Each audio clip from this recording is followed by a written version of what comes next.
We love talking about grit, push through it, do not quit, grind it out. Every leadership book, every keynote, every Instagram post with a mountain in the background that says the same thing. The strong survive because they endure. And look, I believe that. I ran 58 marathons in 58 consecutive days, so I'm not going to sit here and tell you that toughness doesn't matter, because I do believe it does. But I'm going to tell you that it is not enough on its own, because the most powerful thing I've ever done as a leader, as a coach, and as a son had nothing to do with endurance. Well, a little bit. But it had to do with 4 words from my dad at a petrol station at 10 p.m. on a Saturday night. So I want you to stay with me on this one. I'm Lachlan Stuart, and I am a keynote speaker, life performance coach based out of Brisbane, Australia, one of the best places on the planet. And I have coached over 1,200 high-performing men, and I'm also the bloke, as I said, who ran the 58 marathons in 58 days from Alaska all the way to Brisbane. So yeah, I do know a thing or two about toughness. But what I'm about to share with you completely reframed how I think about leadership. And it came from a single night walking through Brisbane with my dad and 20 mates. So I want to take you back March 2022. Feels like yesterday, it was actually 4 years ago. I organized a 12-hour overnight walk through Brisbane. 20 blokes from my coaching program, 6 p.m. till 6 a.m. We were going to raise some money for prostate cancer. You're probably thinking, 12-hour walk isn't that bad. That is exactly what I was thinking. Exactly what my mate Gardy was thinking as well. Hence why we chose to go from 6 p.m. to 6 a.m. because we thought, or Sam actually thought, let's make it even harder. I don't think a 12-hour walk is going to be that challenging. But let me tell you, it was freaking excruciatingly challenging. The reason why we went with Prostate Cancer Australia was because it was a personal one. Normally I'm raising money and awareness and funds for, or money and funds are the same thing, for mental health. But this time it's different because my dad had actually been diagnosed with prostate cancer, and we found out a few weeks after my wedding. He'd been in a bit of pain at the wedding and not had really done anything about it. You know, most of us men are really stubborn, and it's a classic bloke move, right? So it got so bad during the wedding that he had to go to hospital to quickly be able to go to the toilet, which was crazy because he couldn't go for a leak. And he didn't say anything. They ran scans and did all the blood tests when he got back to Toowoomba, a couple of weeks later. And I remember when he called me and he said, mate, I've got prostate cancer. And my instant reaction was, how do we solve this? I didn't really want to listen. I did listen, but I really wanted to go straight into how do we fix this? So he had sat through weeks of pain before it finally got too much that he had to go to the hospital and start doing all of the tests. And had that pain not got so bad, maybe he wouldn't have gone and got a test. So thankful for that. The good thing about that is who he is. And honestly, I think it's who most of us men are, myself included. We carry things quietly because we don't want to be a burden. And as I was putting this walk together, months after his surgery, I invited him and I just said, hey Dad, we're doing this walk, come walk with us. And what happened that night taught me 2 lessons that I've carried into most coaching conversations since. About halfway through the walk, we hit Mount Cootha, and then anyone who's walked Mount Cootha, it's pretty bloody hilly. But someone suggested a shortcut down the hill, so we'd gone up, and it was quite late, and we were pretty fatigued, and we obviously could go back the way we came, but we knew it was going to be hilly, so we thought, hey, let's take the shortcut down the hill, and we can hopefully pop out there. And we all followed, but halfway down, there was a bloody locked gate in front of us. And then it went into sort of locked off areas, and we got so pissed off. It was a dead end. And that meant that we had to turn around and walk all the way back up the hill. We had just come down and we're like, this defeats the whole purpose of trying that anyway. And that's, not all shortcuts pay off. It's why you shouldn't try and take shortcuts. But the reaction with the crew was immediate, right? The group split up. We were like, people were filthy. I knew this was going to happen. Some blokes just started walking in whatever direction they thought was going to be the fastest. Others actually tried climbing the fence. A couple of guys just sat down and refused to move until they got a few bits of snacks in them. And the group splintered. It was insane to watch. And here's the thing. It wasn't that big a deal, right? It was not a life or death thing. It was a wrong turn. an extra 20 minutes of walking, maybe a bit of elevation. But when you're 6 hours in and your hips are screaming, everything gets amplified.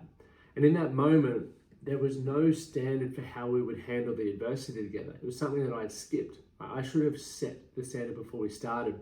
Something like, when it gets hard, and it will, I can tell you it will, here's how we're going to operate. Who's in on that?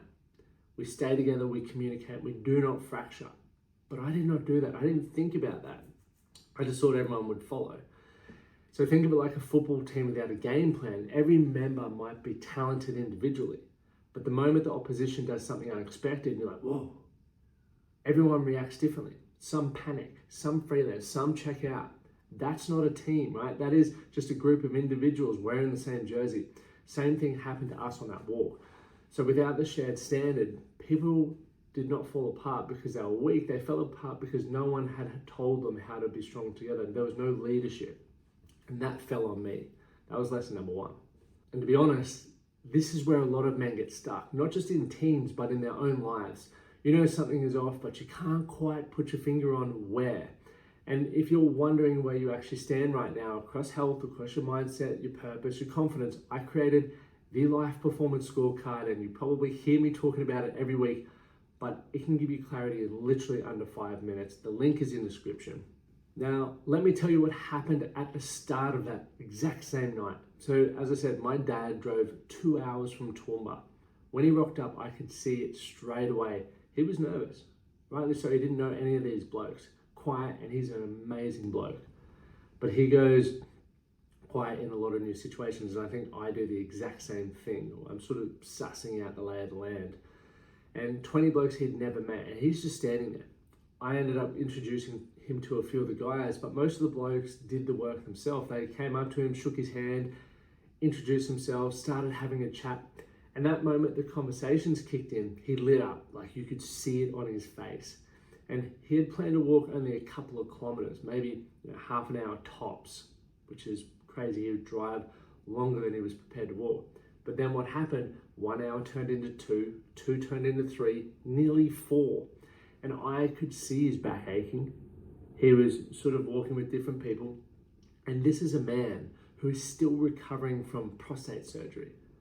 But he's just kept going. And I kept saying, look, Dad, whenever you're ready to stop and, head home, that's completely fine. But he didn't stop. And it was only when we got near the Regatta Hotel, after almost 4 hours in, he pulled up, he walked over, gave me a big hug and said 4 words. Thank you for that. And he called an Uber and left. And look, it wasn't that dramatic. We waited around, right?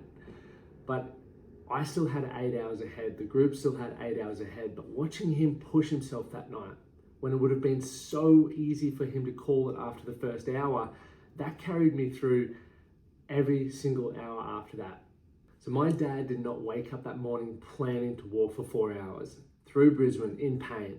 He was not trying to prove anything. He showed up because someone he loved said, hey, come be part of this. And that's it. The invitation was the catalyst. And this is what I see constantly with the men that I'm coaching. I hear it all the time.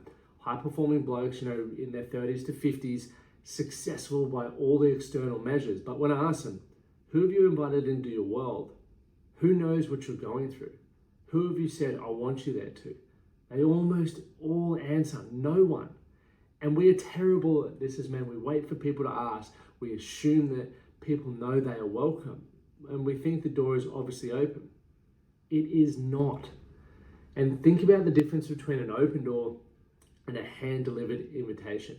An open door says, you can come if you want. An invitation says, I want you there. One is passive and the other one changes someone's life.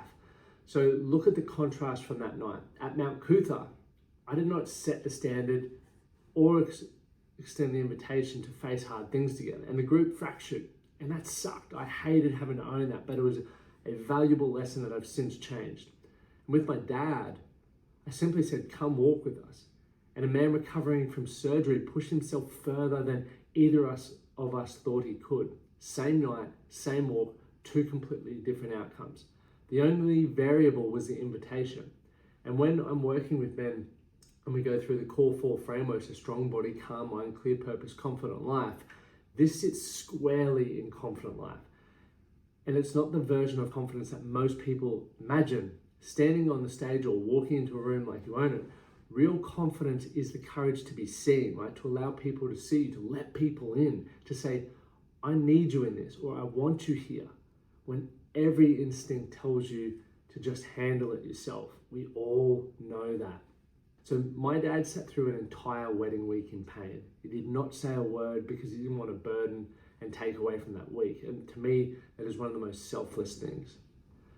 But I'm not saying get out there and do that. I'm obviously, anyone who's worked with me or been through any of our programs, you know how focused we are on a health perspective of getting your baseline on everything so that we can see when things are off. It's why we make you get your blood tests. We get you to wear a Whoop band so we know when things aren't going the way they should be. And also the idea of not burdening people through moments in their life. We need to break that. And I'm guilty of it, and I need to learn to ask for help more and share people and invite my mates in. And this episode here today is almost for me as much as it's hopefully helping you.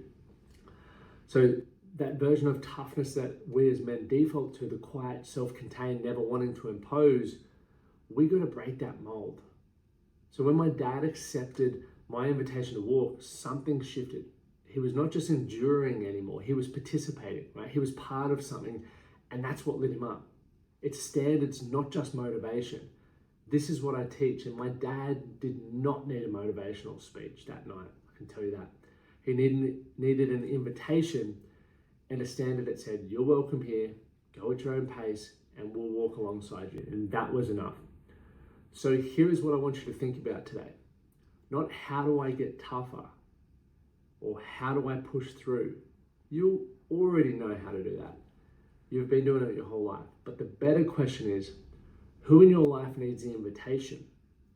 Your mate who is going through something but has not said a word. Your dad who would probably love to be part of your world but you never ask. Your partner who is waiting for you to say, I need you in this, instead of I'm fine. Pick up the phone, send the text, say the words, I want you there. And you might be surprised what happens when you do.